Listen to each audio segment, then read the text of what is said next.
Hi guys, welcome to sweet chilli சமையல். இன்றைக்கி நம்ம பார்க்க போகிறது ஜீனி ஸ்டிக் தான் பார்க்க போகிறோம். இது செய்கிறதுக்கு ரொம்ப ஈஸியாக இருக்கும். கண்டிப்பாக ட்ரை பண்ணி பாருங்கள்.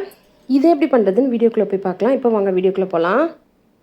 இந்த ரெசிபி பண்ணுறதுக்கு 2 கப் அளவுக்கு நம்ம கோதுமை மாவு எடுத்துக்கலாம்.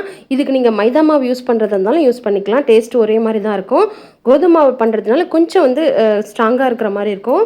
அவ்வளோதான் இதோட வித்தியாசம். இப்போ இது கூடவே ஒரு 1/2 கப் அளவுக்கு நம்ம ரவை சேர்த்துக்கலாம். ரவை சேர்த்ததுக்கப்புறம் ஒரு 2 பிஞ்ச் அளவுக்கு சால்ட் சேர்த்துக்கலாம். சால்ட் சேர்த்து நல்லா சூடான பட்டர் இல்லைனா நெய் இல்லைனா நார்மல் எண்ணெயை நல்லா சுட சுட காய்ச்சி இந்த மாதிரி ஊற்றிக்கணும்.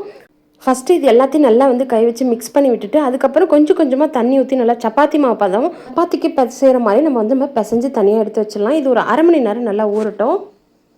நல்லா 1/2 மணி நேரம் நல்லா ஊறின இந்த மாவை ஃபஸ்ட்டு நல்லா அழுத்தம் கொடுத்து நல்லா பிசைஞ்சதுக்கப்புறம் நான் 2 டைப்பாக இந்த ஸ்டிக்கி பண்ண போகிறேன்.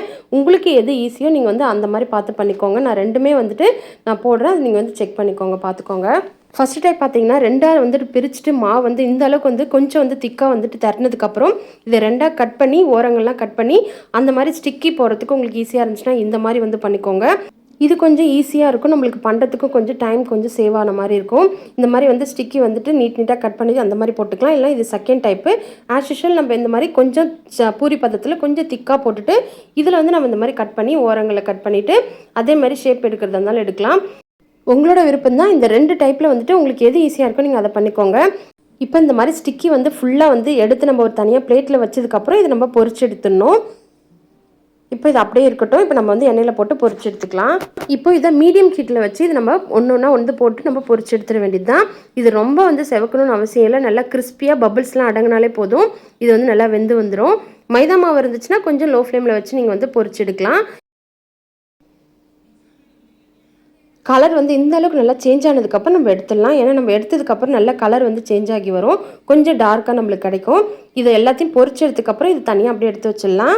இப்போ இந்த ஜீனி ஸ்டிக்கிக்கு பார்த்தீங்கன்னா ஜீனி நம்ம இப்போ காசணும் அந்த கோட்டிங் கொடுக்கறதுக்காக.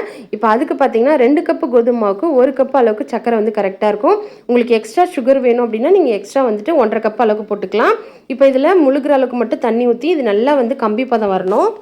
இப்போ சக்கரை நல்லா கரைஞ்சதுக்கப்புறம் இதில் பார்த்தீங்கன்னா 1 சிட்டிகை அளவுக்கு சுக்கு பொடி சேர்த்துக்கலாம். 1 சிட்டிகை அளவுக்கு நம்ம ஏலக்காய் பொடி சேர்த்துக்கலாம். சுக்கு பொடி உங்களோட ஆப்ஷனல் தான். ஏன்னா நம்மளுக்கு நிறைய ஜீனி சாப்பிட்ற மாதிரி திகட்டாத மாதிரி இருக்கும். அதனால நம்ம சுக்கு பொடி போட்டுக்கலாம். இது கூடவே ஏலக்காய் தூள் சேர்த்துட்டு இது நல்லா கம்பி பதம் வர வரைக்கும் நல்லா கலரி விட்டுக்கலாம். இப்போ இந்த அளவுக்கு நல்லா பொங்கி கம்பி பதம் வந்ததுக்கப்புறம் பாதியாக இருக்கணும். அந்த சக்கரை பாதியாக ஆனதுக்கப்புறம் நம்ம பொரிச்சு வச்சுருக்க அந்த ஸ்டிக்கி நம்ம சேர்த்துக்கலாம். இது நல்லா பரட்டிகிட்டே இருந்தோம் அப்படின்னா மேலே நல்லா நம்மளுக்கு கிறிஸ்டல் ஆகி வரும். அது வரைக்கும் நல்லா கலரிட்டே இருக்கணும். லோ ஃப்ளேமில் வச்சு ரொம்ப கலரிட்டோன்னா அந்த கிறிஸ்டல் ஆகுது மறுபடியும் உருக ஆரம்பிச்சிடும். இது நம்மளுக்கு அந்த ஸ்டேஜ் என்னன்றது நம்மளுக்கே தெரியும். நான் அதை காமிக்கிறேன். இப்போ இந்த ஸ்டேஜில் நம்ம கேஸை ஆஃப் பண்ணிடலாம். ஏன்னா நம்மளுக்கு எல்லாமே நல்லா கோட்டாகி வந்துருச்சு.